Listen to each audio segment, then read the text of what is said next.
90% नौजवान अपनी जिंदगी खुद तबाह कर रहे हैं और सबसे खतरनाक बात यह है कि उन्हें खुद भी नहीं पता कि वो किस तरफ जा रहे हैं। हर नौजवान चाहता है अच्छी जिंदगी, पैसा, इज्जत, फेम, लेकिन बहुत से नौजवान गलत रास्तों, गलत हैबिट्स और गलत फैसलों की वजह से अपना मुस्तकबिल खुद तबाह कर रहे हैं। और अफसोस की बात यह है कि उन्हें खुद भी इसका एहसास नहीं। हमारे नौजवान 5 गलतियां करते हैं। सबसे पहली गलती, वक्त का जिया। आज का नौजवान अपनी जिंदगी का सबसे कीमती वक्त सिर्फ मोबाइल स्क्रीन पर गुजार रहे।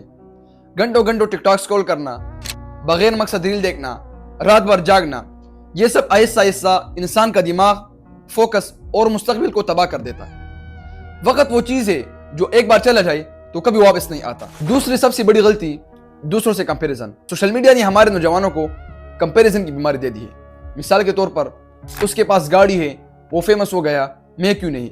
इस तरह के ख्यालात हमारे नौजवानों के ज़हन में आते रहते हैं। लेकिन याद रखें दोस्तों, हर शख्स का सफर अलग होता है।